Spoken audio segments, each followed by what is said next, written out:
Hello, I'm Dapper Dan Gavazin, and I own every issue of Amazing Spider-Man, including the annuals, like the one released today, which definitely count. Oh, are you so sure of that, Dan?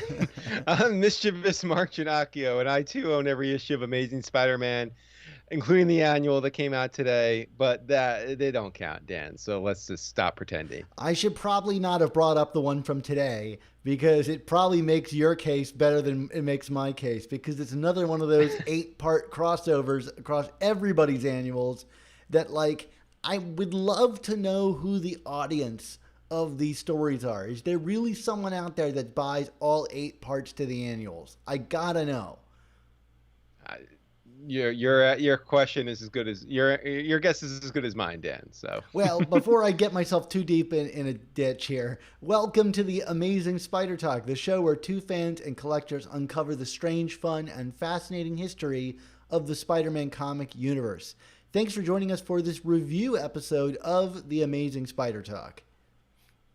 And today on the show, Dan, you and I are going to be discussing not that annual, but instead Amazing Spider-Man Volume 5, number 70, Legacy number 871, which is the prelude to Sinister War. This issue was written by Nick Spencer with art by Federico Vicentini, colors by Alex Sinclair, and letters by VC's Joe Caramagna.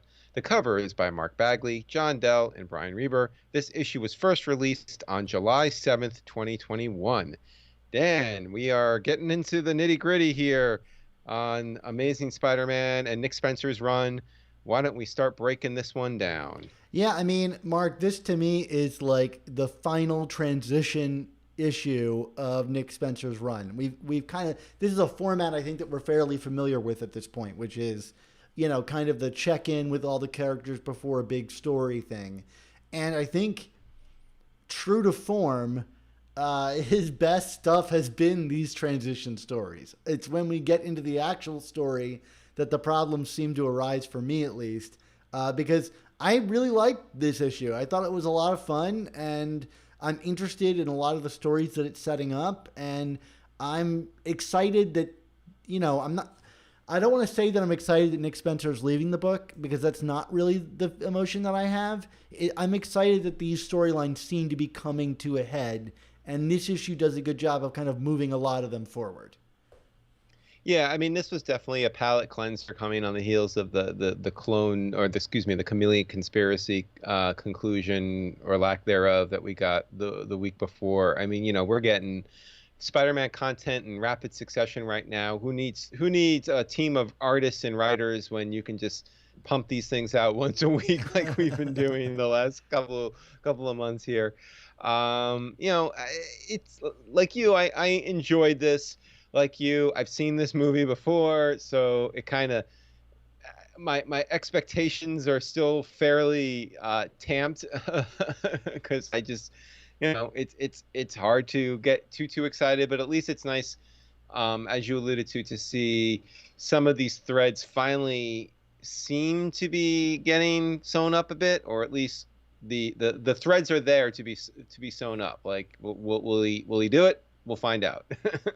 I still though do not really know what the Sinister War is about. You know, we've got all of these parties, and I think this issue does a pretty good job of like moving all of these groups in place and setting up, like, Kindred gives like a summary at the end, which I'm sure we'll get into, of like all of their motivations. Like, some people want this, some people want this, but I still feel like half the parties, I'm not really sure why they're included in this, and I'm not really sure like what we're all fighting about necessarily. You know, it's a lot of, you know, we're playing a chess game, and the pieces are all set, but I don't know why black doesn't like white.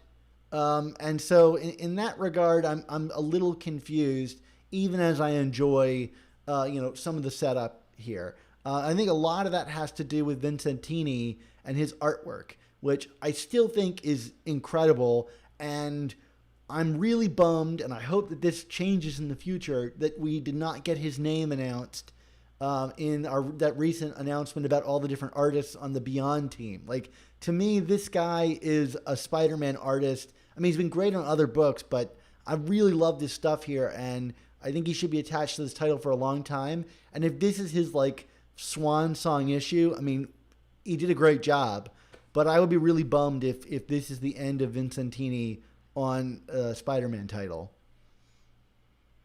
Yeah, I mean, I wouldn't jump to that conclusion. I mean, I know we got a bunch of artists announced for Beyond, the Beyond arc, but as we saw during Brand New Day, the initial wave of creators that evolved over time, and I think if you're going to be producing 3 issues a month for several months, there's going to be room for others to slide in when needed. So I wouldn't bank on that. Yeah, I mean, there's no way Sarah Pichelli is staying on this for more than like a handful of issues. An arc. Yeah, 'cause Yeah. she can barely get that out. So, I mean, that's not like an Yeah, attack on yeah, her, but that's like her pattern has been she starts something and then, you know, yeah. Mysterio smoke, she's gone. So I'm Right, hoping right. that like, if we can be vocal for one thing, I want Vincentini on this book. So, and I'm sure in the editorial office, they're looking at these pages too and seeing the great success that they are. Yes. So do you want to get into some of the plot beats here? Yeah, sure. Let's get into it. We've been talking around it. So, first up, we've got this kind of prelude before the title page where Peter is reflecting. Hey, I've been through a lot, but actually, like this is the first time that I've had a real moment to breathe, and let that be the signal to cue bad things happening to Peter's life, which he goes to Connor's office to see that it's been broken into, and there's Kurt in his humanoid form, without his arm, which is different than it had been, even though I'm confused as to why that was the case. There he is without his arm, so at least there's some sense to it. And he recounts the story where the Sinister Six busted in. We had a tease of this last issue that like they were going to recruit the Lizard, but of course they can't get Connors to help them because he's controlling both the Lizard and Connors, and he's not a bad guy unless he's being blackmailed like he was in Hunted. So how are they going to do it? Well, we had to set up that the isotopic, genome accelerator was working again, and they use it on him to separate the Lizard from Connors once and for all, at least for now, because it's the Lizard and nothing ever sticks. And that's the big thing. We get this reveal of this big lizard monster. The question I ask myself is like, why haven't we gotten this story before? Like, this seems like a no-brainer separating the Lizard and Connors from each other. They're finally doing it here. Mark, what do you think of this kind of like start to the story? I mean, definitely, like you said, like kind of exciting and a good use of both, Chekhov's isotopic genome accelerator, and although I will add, we were talking about in our last episode, like the Sinister Six and bringing the original band back together. I mean, the Lizard was not a part of the original Sinister Six, so I mean, we are getting some variation here. But with all that said, that's fine. It's like you said, it's a good use of this plot beat that Spencer's been building at. And he's clearly had a fascination with Kurt Connors and the Lizard and his struggle, going back to his first issues on his run. So, we are seeing the overtures and the themes of the symphony start to pay off here, in a logical, sensible way. So kudos to that. Yeah, I mean, I think we all kind of expect like the whole arc, the grand arc of Spencer's storytelling to kind of culminate here, and I'm glad that the Lizard is a part of it because, like you said, he was there at the start, and I do think that it's a little bit cheaply earned. That like you can just shoot a laser at him and suddenly he's fine and it's been fixed randomly, especially after the events of Hunted, which really put like Connors through his paces, like that this cure would happen to this character that he's wanted for a long time. It happened without really much of a sacrifice or just kind of like with a quick setup. It's kind of cheap, but I suspect this isn't the end. Like Connors is going to have to make a decision about the Lizard by the end of this story, I imagine. And Otto puts it great where he says like, this Faustian bargain. And Connors finally gets what he wants, but the Lizard is on the loose and is on a major villain team. So even if he's free of him, he's not. There's some responsibility involved here. So I think it's interesting, and I hope this pays off well. And I guess we'll just have to wait and see. But in terms of a setup, pretty good setup. Yeah, and then that brings us to the next kind of, I don't want to say payoff, but like plot beat coming back around from the early days of the Spencer run, which is the whereabouts of Carly Cooper. The mysterious Carly Cooper who showed up when, again in the book after Kindred showed up, which set off alarm bells for some people. But we're now dealing with the fact that she's gone missing. And in similar fashion, I feel like Spencer's checking in on Carly by having us check in on other things that he's introduced over the course of his run, like the friends and significant others, a superhero support group at Avengers Mansion with Jarvis, and we're just kind of playing the hits here of where could Carly be, and where is Carly, Dan? Well, yeah, she goes to Avengers Mansion to see Jarvis, who, if you remember, is the head of this group that she joined called the Lookups. I got to admit, when they said the name Lookups, I had like a Pavlovian excitement from that, because I was like, Lookups, Lookouts, that's going to come back. But there's no Lookouts in this issue. It's maybe a trend that I discovered that's not a real thing. But anyway, the Lookups. And Jarvis is also worried about Carly. He apparently has been checking in on her, and nobody has any idea where she's gone. These pages are kind of like perfunctory, like they don't really do much to advance the plot, but it is a check-in on like Mary Jane, and I think, maybe Jarvis and Mary Jane will get involved in this Sinister War story in some regard. It's fine. It's a transition, and I always love seeing Vicentini's Mary Jane. He can draw a stylish Mary Jane unlike anybody else. So I'm all about that. But it does bring us to the more interesting chapter, which is rejoining Carly Cooper back in the cell with the Harry Osborn that we saw. Or was it Norman? No, it's Harry. Confirmed now. That is Harry Osborn in the cell with her.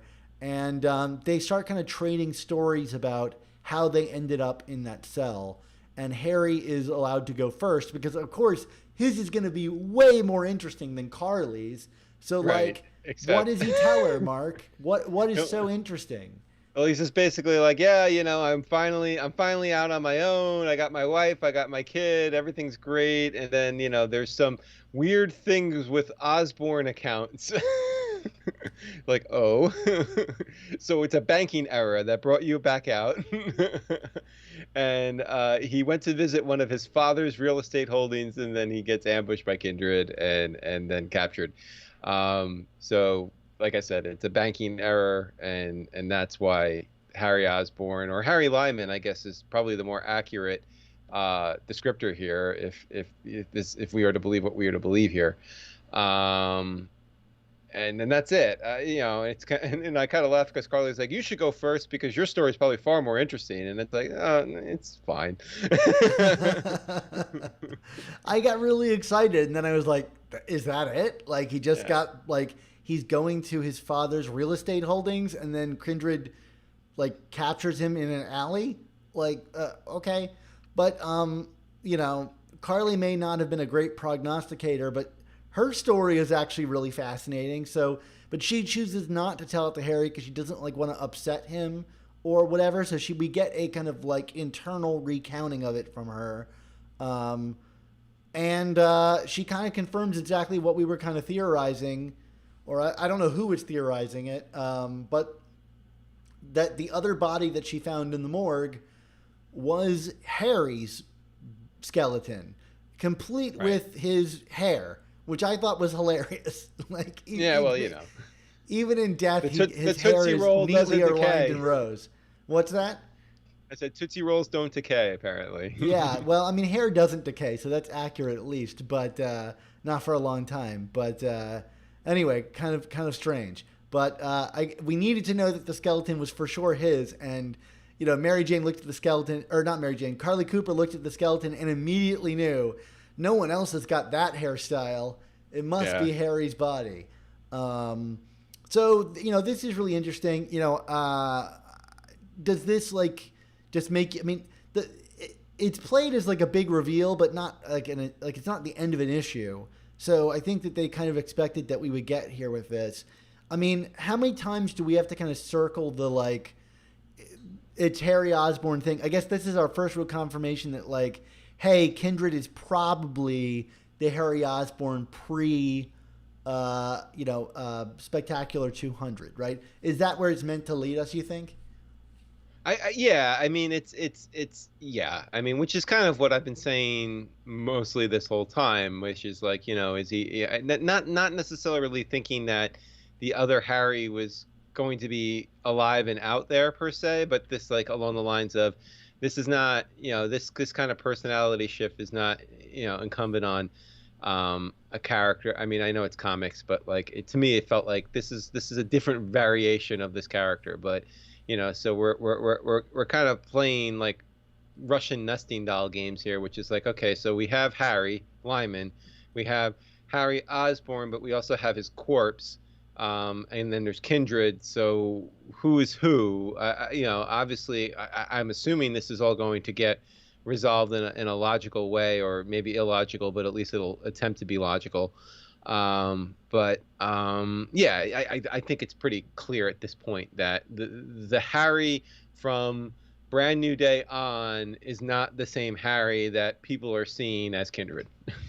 Right. And the story that we received about him, being faked his death by Mysterio and traveling to Europe is not as solid as we once thought it was, which I don't think anybody ever felt that solidly about. So, we talk about Nick Spencer as Mr. Fix-It, and, this seems to be what he's kind of hinging his major fix-it on, is that discrepancy. I do wonder what Dan Slott thinks about all of this. He's been kind of like snipping at Spencer on Twitter, or vague tweeting him. At least that's my read on it. I wonder if like there's a little bit of like, hey, that was my idea. You're looking to undo it. I don't know. So anyway, we transfer from that really interesting scene to the bar with no name, where Boomerang is brought back into the action, and everybody is celebrating in the bar, but Boomerang, of course, looks very sullen, which kind of goes to what I was saying at the end of that story. Is like, I don't really see it as a victory for Boomerang. He wanted to be a hero, but nevertheless was forced down a different path. Here in comes Overdrive, and everybody gives him a hard time because he wanted to play hero, and now he's back. And he offers Boomerang to hire him for a job. Any thoughts on this scene, Mark? I mean, again, I feel like this is the perfunctory check-in on another major character slash like plot line that has been evolving over the course of this whole issue. I mean, like you just knew that Spencer was gonna get one more run with his superior foes. I think it was impossible not to, and I don't have much to add beyond that at this point. I mean, it was nice to see Boomerang still has a conscience, I guess. Yeah, absolutely. So then we turn the page, or I guess it's just on the other side of the spread. There's this great image of like Peter, I think, sitting on an eagle. I really liked Vicentini's kind of like Peter contemplates images. Like I'm thinking back to the one with him like flipped upside down while swinging through the city. And he's contemplating, thinking like all these pieces that are happening. I'm sure that Kindred is behind all of this, he pretty much says. And cues the transition to the lower half of the page where Otto is returning with his Sinister Five to confront Kindred, wherein Kindred says that Otto is allowed to choose the first five, but that he always had the dibs on the final six of the Sinister Six. And Mark, who is it? Yeah, I got to admit, I was a little disappointed with this reveal because the way it was getting set up, it was like, well, he thinks he's out of the game, but I'm wrong. And I'm like, oh, are we going to like, reverse? This was my honest read the first time through it. I'm like, oh, are we going to reverse what's been going on with Norman? And is he going to come back yeah, as like, that is interesting. the Green Goblin here, like, the Kindred is, has undone it and, is unleashing him back into the world as a sociopath. But no, it's Mysterio, which, I mean, again, goes all the way back to the first issue of Spencer's Run. I mean, we're really just like ringing every single bell from those first like 5 issues of the Spencer Run, and driving that nail home right now, which is fine. But like, but now we're bringing Mysterio and Kindred back together. I know Mysterio is kind of trying to. I mean, do we feel that he was trying to redeem himself or just get out of the game? I mean, what was your read on? I mean, I know that Mary Jane series was pretty bad, but what was your general take on what our good old Quentin Beck was up to? Yeah, I mean, it seemed to me in the issues before the Mary Jane series that Mysterio was like really trying to like lose Kindred. Like he took the benefit of Kindred, which is bringing him back from the dead, but like he just didn't want to play the game anymore, right? There's that issue where he's kind of tormented by himself as a therapist, and I think he's just trying to get out of it.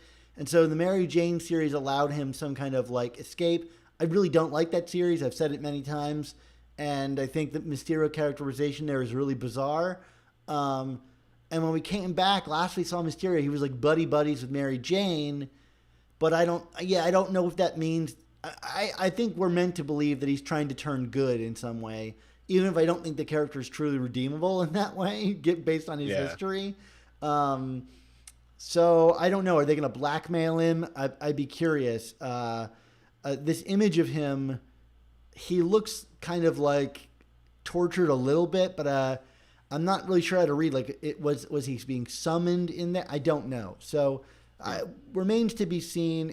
I'm guessing they're either gonna twist his arm in some way to keep him engaged with the Sinister Six somehow. Yeah, no, I think that's a fair bet. And then what does kind of Kindred say as his coda to this issue, Dan? Why don't you take us out with some Kindred mystique, or maybe we can get Alan Schurstel to come back to do his Kindred imitation. I won't call on Alan for this one, but as much as I would like to.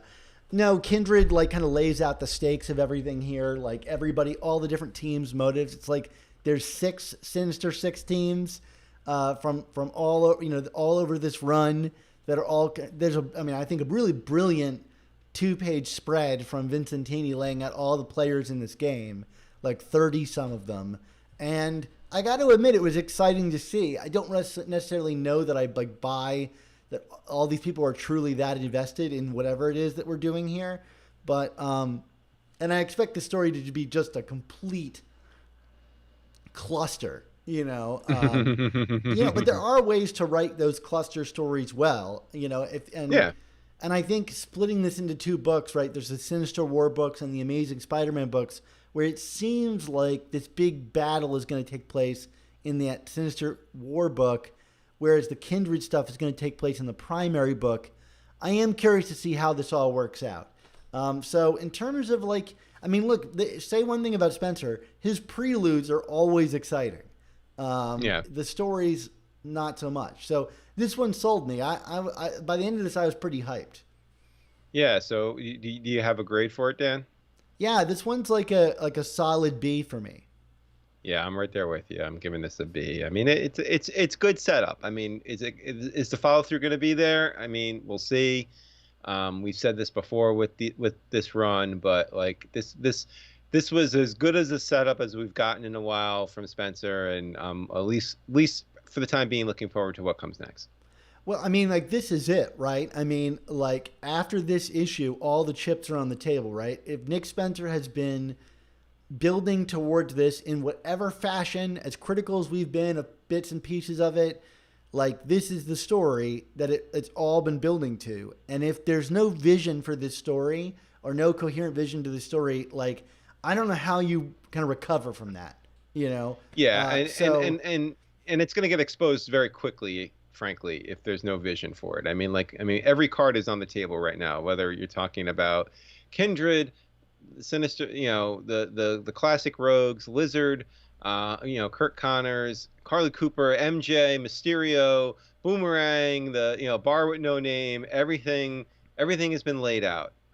So if you can't start, you know, firing those Chekhovian guns here, the house of cards is gonna fall over and everything's gonna be exposed. So there you go. No pressure, Nick. I don't know that no pressure, but like, I don't know that any writer on this title has ever put such pressure upon themselves as Nick has for this issue or this upcoming arc. I mean, he has really like been loading, like, you know, making this thing all rely on this story. So, and I think that's all he's doing. Like even Dan Slott, you know, with like the end of Superior, it was the end of a story, you know, a story, you know, maybe there were a couple B stories there, you know, with the end of like his actual run, it was really just like a singular threat of, you know, the Red Goblin and how that worked out. This is every story he's ever written culminating like here. You know, I guess the Lifeline tablet and the Chameleon thing have kind of like, you know, ended, but not really even. Like I still expect all that stuff to be a part of this too. So yeah, it'll probably make one more run at it. So yeah, so that's a level of confidence that I hope he's up to, but I don't envy him. Yeah. All right. Well, speaking of envy, Dan, why don't we take it home? How is that speaking of envy? I envy that our time is ending. Oh, okay. All right. That's kind of a strange transition. But Mark, if you envy it so much, why don't you end it for us? That's the worst transition we've ever had on this show. My goodness. It's that time for all good things to come to an end. So we want to say thank you to you, the listeners and viewers, for tuning into this episode of the Amazing Spider Talk and partaking in some envy with us. Awesome. Well, this episode was edited by Rick Coast with production support from Andy Myers. Our artwork comes handcrafted by artists Ron Friend, Sal Buscema, and Ray Sumser. Our theme songs were produced by Rylan Bojack, Tony Thaxton, and Spider Madge. This episode was originally released on Patreon as a live stream hangout with us back when the comic was first released. So, if you'd like to help support our show's continued existence and these reviews while joining us on the live stream, why not head on over to our Patreon and sign up? So, Mark, until I'm able to blast you with my own isotopic genome accelerator and separate your running persona from your comics persona, what's our motto? Wow. Our motto is, with great podcasts, there must also come the amazing Spider Talk. All right. Good night, everybody. Thanks for tuning in. Good night. We did it. Two men who know the angles, uncover and untangle all the questions and the webs left out to tangle. Being 1962, last Wednesday's afternoon, they'll bend your ears with reckless self-abandon.